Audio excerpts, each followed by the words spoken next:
हरिओम प्रिय दर्शकों, आज इस वीडियो में हम जानेंगे कि चैत्र कृष्ण पक्ष की संकष्टी चतुर्थी कब मनाई जाएगी।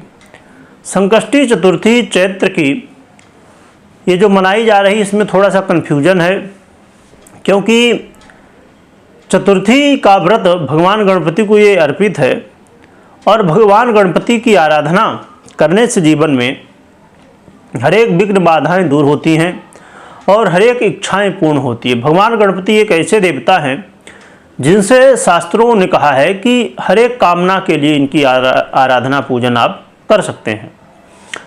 वही कारण होता है कि बहुत सारे लोग संकष्टी चतुर्थी का व्रत भी करते हैं, विनायकी चतुर्थी का यानी चतुर्थी का व्रत करते हैं।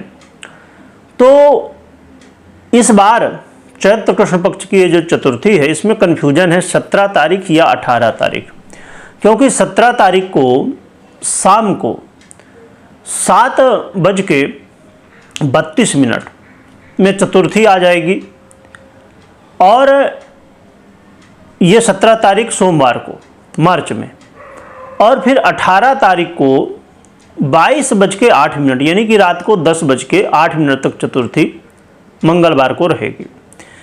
तो देखा जाए तो सोमवार को भी और मंगलवार को भी चंद्रोदय के समय चतुर्थी है, तो इसमें कन्फ्यूजन की स्थिति है। परंतु जब ऐसी स्थिति हो तो ऐसी स्थिति में जो प्रथम चतुर्थी पड़े, अब जैसे 17 तारीख सोमवार को चतुर्थी पड़ने वाली है, तो ये चतुर्थी चंद्रोदय व्यापनी है, तो इसी को हमें करना चाहिए शास्त्रों के अनुसार, क्योंकि 17 तारीख को 9:15 में चंद्रोदय हो जाएगा और चतुर्थी 7:32 में ही लग जाएगी पहले ही। इसीलिए आपको 17 तारीख को सोमवार को व्रत रखना चाहिए और पूजन आदि करना चाहिए। भगवान गणपति की आराधना में जैसे अब वैसे तो आपके पास जो सामग्री उपलब्ध हो तो उसके अनुसार आप कर सकते हैं, परंतु विशेष रूप से भगवान गणपति को दुर्वा, लड्डू, मोदक आदि बहुत प्रिय होते हैं। कपित्थ जम्बू फल चारु भक्षणम, है ना, तो इनको कपित्थ जम्बू आदि ये भी बहुत प्रिय होते हैं। कपित्थ मतलब कैथे का फल जो होता है, गांव में बहुत आसानी से लोग जान पाते हैं, शहर में भी मिलता है, थोड़ा कम मिलता है। और जम्बू जामुन सभी लोग जानते होंगे। अब या तो अलग अलग जगह में कुछ और भी नाम हो सकते हैं। तो जामुन और कैथा आदि भी बहुत प्रिय होता है। तो इन प्रिय सामग्री और साथ में जो भी आपके पास फिर उपलब्ध हो, जैसे गुड़ भी बहुत भगवान गणपति को प्रिय है, तो इन सब सामग्रियों के साथ भगवान गणपति की पूजन अर्चना करिए और आराधना करिए, व्रत करिए। इसके अलावा देखा जाए तो ये जो गणपति जी की आराधना इस समय हम करने वाले हैं, तो ये और महत्वपूर्ण हो जाती है, क्योंकि 2 दिन है।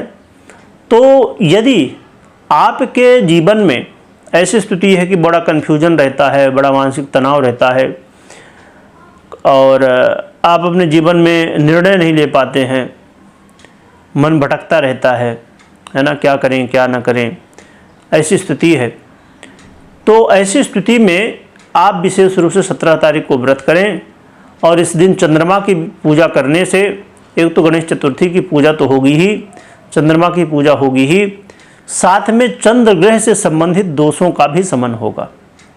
और जिनकी कुंडली में मंगल ग्रह का दोष हो, या आपने सुना होगा कि भाई कुंडली मंगली है और वैवाहिक जीवन में समस्याएं, मैरिज लाइफ में समस्याएं आती हैं इसकी वजह से, या विवाह में देरी होती है, तो इन सब समस्याओं से बाहर निकलने के लिए आप मंगलवार के दिन भी व्रत कर सकते हैं। विशेष रूप से यदि आपकी ऐसी कोई कामना है तो आप फिर मंगलवार को व्रत कर सकते हैं, तो मंगल ग्रह से संबंधित समस्याओं का समाधान भी आपको इससे देखने को मिल जाएगा। तो इसलिए ये बड़ा महत्वपूर्ण आपके लिए समय रहने वाला है। और यदि कर्ज की स्थिति से परेशान है, क्योंकि देखिए आज के समय में थोड़ा जो है तो लोग लाभ भी लेना चाहते हैं और लोगों की एक थोड़ी हैबिट भी हो गई है कर्ज लेने की। कुछ लोगों की तो मजबूरी होती है, कुछ लोगों की हैबिट भी होती है।